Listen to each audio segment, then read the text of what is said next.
हाल ही में CBSE portal में cell सुरक्षा पर उठा सवाल। हम आगे इसी के बारे में चर्चा करेंगे। सीबीएसई के पोर्टल पर साइबर हमला हुआ, 50 बच्चे सिस्टम तक पहुंच गए, रिपोर्ट में आया। यानी कि जो सीबीएसई बोर्ड के बच्चे थे, वहां पर जब हमला हुआ तो उसका फायदा 50 बच्चों ने उठाकर सिस्टम तक पहुंच गए। पर इसे क्या है, हाल ही में एक रिपोर्ट में दावा किया गया है कि CBSE central board of secondary education के पोर्टल पर साइबर हमला हुआ है। यानी कि हाल ही में एक रिपोर्ट में देखा गया है कि जो सीबीएसई बोर्ड है उसके साइबर पर हमला हुआ है, जिसके कारण 50 बच्चे उसका फायदा उठाकर सिस्टम तक पहुंच गए हैं। यानी कि इस घटना ने शिक्षा क्षेत्र में साइबर सुरक्षा को लेकर चिंता बढ़ा दी है। यानी कि इस घटना के बाद जो साइबर सुरक्षा है उससे चिंता बढ़ चुकी है। मामला क्या है, रिपोर्ट के अनुसार कुछ छात्रों ने तकनीक कमजोरियों का फायदा उठाकर सीबीएसई के ऑनलाइन सिस्टम में प्रवेश कर लिया है। यानी कि रिपोर्ट के अनुसार देखते हुए कई छात्रों ने तकनीक को कमजोर मानते हुए उन्होंने ऑनलाइन सिस्टम में प्रवेश कर लिया है। इसी परीक्षा परिणाम और छात्रों के डेटा की सुरक्षा को लेकर सवाल उठे हैं। यानी ऐसी ही डेटा को लेकर सवाल उठ रहे हैं। हाल ही में इस मामले की जांच की जा रही है और सुरक्षा खामियों को दूर करने का प्रयास किया जा रहा है। यानी हाल ही में ये जो मामला सामने आया है इसकी जांच की जा रही है और जो सुरक्षा खामियां हैं उसको दूर करने का प्रयास किया जा रहा है।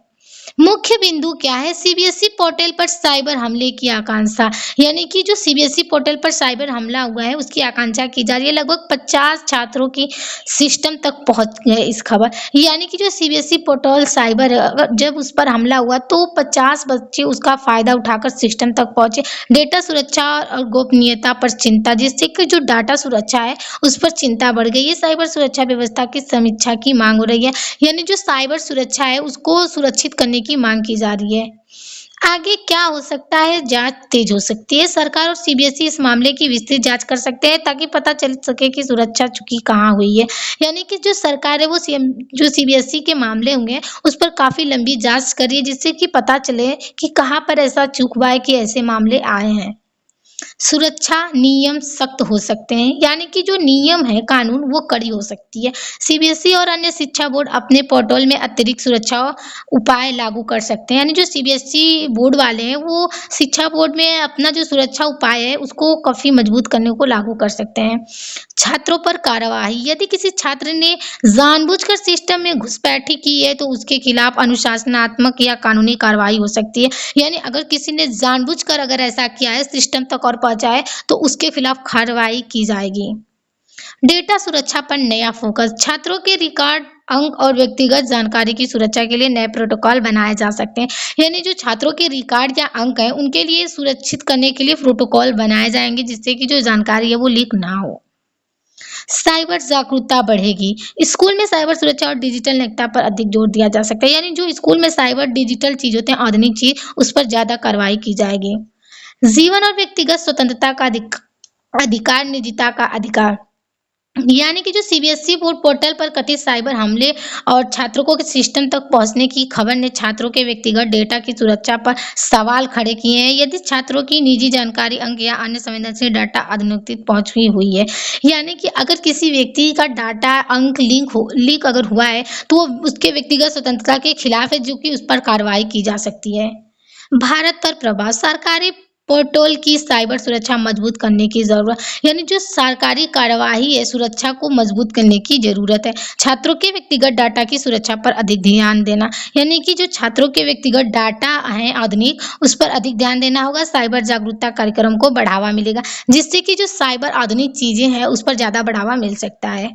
शिक्षा क्षेत्र पर प्रभाव, छात्रों और अभिभावकों का विश्वास प्रभावित हो सकता है। यानी जो छात्र हैं उनके विश्वास जो है प्रभावित होंगे। ऑनलाइन शिक्षा और परीक्षा प्रणालियों की सुरक्षा पर सवाल, यानी जो ऑनलाइन शिक्षा और परीक्षा प्रणाली है उस पर सवाल उठेंगे। डिजिटल प्लेटफॉर्म की निगरानी बढ़ाने की आवश्यकता, यानी जो डिजिटल प्लेटफॉर्म है उस पर निगरानी कड़ी करने की जरूरत है। राजनीतिक प्रभाव, शिक्षा क्षेत्र में साइबर सुरक्षा नीति पर बहस तेज हो सकती है। यानी शिक्षा को लेकर जो बहस है वो काफी तेज हो सकती है। सरकार पर डिजिटल प्लेटफॉर्म की सुरक्षा बढ़ाने की दावा बढ़ेगी। यानी जो सरकार है वो डिजिटल को लेकर उस पर जो प्लेटफॉर्म है ऑनलाइन उसको मजबूत करने को बोलेगा। शिक्षा संस्थाओं के लिए नया सुरक्षा कानून, मानक लागू किए जा सकते हैं। सामाजिक प्रभाव, अभिभावकों की चिंता बढ़ सकती है, ऑनलाइन शिक्षा प्लेटफॉर्म पर भरोसा प्रभावित हो सकता है, छात्रों में साइबर सुरक्षा के प्रति जागरूकता बढ़ेगी। यानी जो भी चिंता बढ़ रही है वो ऑनलाइन शिक्षा प्लेटफॉर्म पर भरोसा प्रभावित हो सकता है, जिससे कि जो साइबर सुरक्षा है वो छात्रों के लिए जागरूकता बढ़ेगी। आर्थिक प्रभाव, सुरक्षा व्यवस्था मजबूत करने पर अतिरिक्त खर्च बढ़ेगा, डेटा लीक होने की स्थिति में आर्थिक नुकसान हो सकता है। यानी अगर सुरक्षा व्यवस्था मजबूत किया जाएगा तो उसमें काफ़ी खर्च आ सकते हैं और डेटा लीक अगर होता है तो काफ़ी नुकसान का भुगतान करना होगा। साइबर सुरक्षा क्षेत्र में निवेश बढ़ सकता है। संभावित प्रभाव, सुरक्षा नियम और सख्त हो सकते हैं। यानी जो सुरक्षा नियम है उसको कठिन किया जाएगा, पोर्टल और अतिरिक्त सुरक्षा परतें लागू की जा सकती है, साइबर अपराधों के खिलाफ कार्रवाई तेज हो सकती है। यानी इस पोर्टल को लेकर काफी जो साइबर अपराध है उनके खिलाफ मजबूत कार्रवाई की जा सकती है। तो इसके समाधान क्या हो सकते हैं? नियमित सुरक्षा ऑडिट, मजबूत पासवर्ड और मल्टी फैक्ट ऑथेंटिकेशन, छात्रों और शिक्षकों को साइबर सुरक्षा का प्रतिशत, संवेदनशील डेटा की बेहतर सुरक्षा। यानी कि सबको मजबूत करना, जैसे पासवर्ड, मल्टी फैक्टर ऑथेंटिकेशन, छात्रों की शिक्षा, जो साइबर सुरक्षा, इन सारे को मजबूत करने की जरूरत है, जो कि यही समाधान है उसका। लाभ क्या हो सकता है? सुरक्षा कमजोरियों की पहचान होगी, भविष्य में बड़े साइबर हमलों को रोका जा सकता है। यानी जो सुरक्षा कमजोर है उसको मजबूत कर कर पहचान कर उसको मजबूत करना, ताकि भविष्य में साइबर हमले को रोका जा सके। हानि, छात्रों के डेटा लीक होने का खतरा, शिक्षा संस्थाओं की विश्वासनीयता प्रभावित हो सकती है। यानी जो क्षेत्र की डेटा लीक हो रही है उससे संस्थाओं की प्रभावित हो सकती है। निष्कर्ष, सीबीएसई पोर्टल से जुड़ी ये घटना डिजिटल युग में साइबर सुरक्षा के महत्व को दर्शाती है। यानी कि ये जो सीबीएसई पोर्टल है ये इस घटना डिजिटल युग से जुड़ा हुआ है, जो कि इसके महत्व को जताता है। शिक्षा संस्थाओं को अपने ऑनलाइन सिस्टम को अधिक सुरक्षित बनाना होगा, ताकि छात्रों की जानकारी और परीक्षा संबंधित डेटा सुरक्षित हो रह सके। यानी कि इस समय मतलब इस युग में जो सुरक्षा सिस्टम है उसको रखना होगा, ताकि जो जानकारी है वो लीक ना हो सके। Thank you everyone.